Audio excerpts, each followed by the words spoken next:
Juice. This juice? That juice. What if your game doesn't have juice like this? Loot Rat, my last game, was released during the weekend and it lacked some juice before the release, so I decided to add as much juice as possible. But how can we add juice to my game? Where? What is the juice we're talking about? There are several areas where juice is visible or felt. Juice is about how the game feels through input, response, context, aesthetic, like eye candy. This eye candy? No, that eye candy. Something that looks nice and appealing. By only looking at something, it will not give you the feeling. You need also sound. You need eye candy, you need effects, you need particles, you need so many things to make it right. So before releasing Loot Rat, I decided to use one day, only one day, to add as much juice as possible. So let's see how much juice I was able to add to the game in just one day, and see how much difference gives to the player and the new feeling of the game.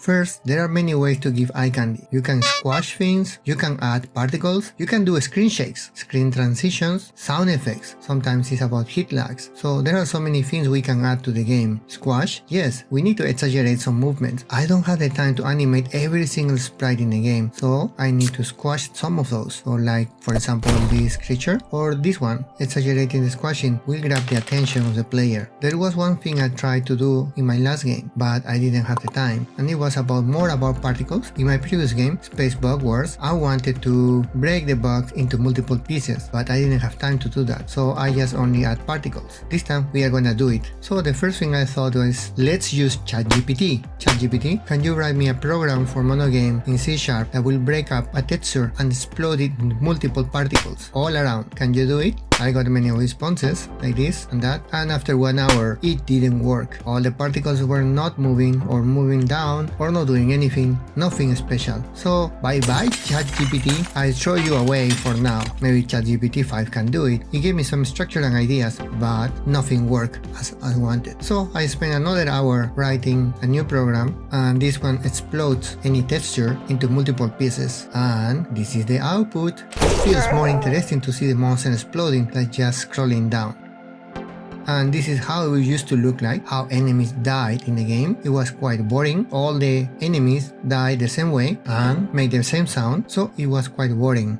Sound. I added different sounds effects. Whenever an enemy dies, now it makes a different sound, and also the explosion happens. More eye candy. This is just only the first step. The second one I noticed was the victory screen, and it was quite boring to see. So I decided to change it to a more impactful thing. The first thing is eye candy. I put this metal block with the words inside. Then I added some glow, and the glow will fade away. It looks better, but still lacks impact. The next one is sound.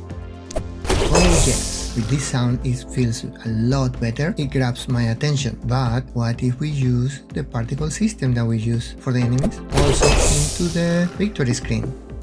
Oh yes, it explodes now, it looks nicer, it grabs my attention with the sound and effects. I can add more particles, but I don't have more time to do that, so this is the only thing I could add from particle perspective to this game. But there is one more thing. Screen shake also happens when the victory screen happens, so it grabs more your attention as a player. And lastly, the shields. Oh yes, when it gets destroyed, it used to disappear. You cannot understand why there is no more shield, why the hero lost its shield. The shield is not there anymore, so let's explode it also. Whenever the hero loses shield or gets destroyed, it just explodes, same as enemies and the victory screen. More eye candy, more particles. And now it's a lot easier to understand what happened with the shield. So we have added a lot of sound effects, screen shakes, particles, squash, a lot of eye candy to the game in just only one day. Spend half of it making new sounds, especially when the enemies die. Before exploding to multiple pieces, I had to create a new sound. So how do you do that? Pick up Audacity, put a bunch of different sounds together so it feels more interesting to hear. I made a lot of variations with all those small pieces so it matches at some extent what you will see on screen. Sound is very important for the player to understand and feel the game. Without sound, it feels dull and very hard to understand. Sounds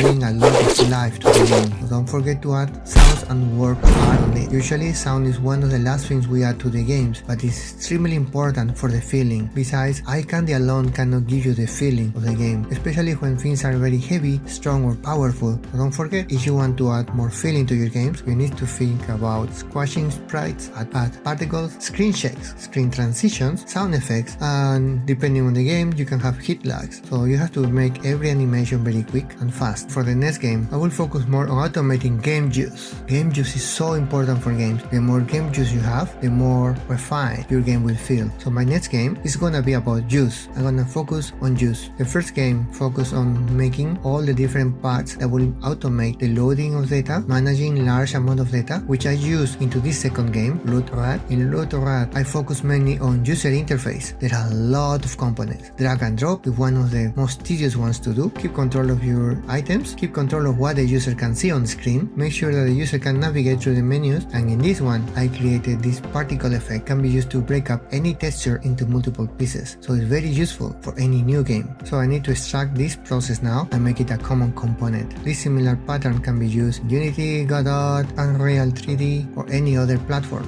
I hope you will like the juice I added to LootRat, and hopefully you also download the game. The link is in the description below. It's free. Please write your comments below if you enjoy the game, and if not, please also let me know. This time it took me more than 1 week to release the game because I spent the time playing it. The first 4 days I was not able to win it, but after several adjustments and balancing the game, I was able finally to win it, and now I can win it quite a lot of times. It's very fun, it's not very long, you can finish in an hour or two, and hopefully it's fun for you too. There are a lot of things to do and a lot of tricks inside. Please take a look at it and let me know what you think. And that's it for today, but before we finish, let's see what is this week's quest.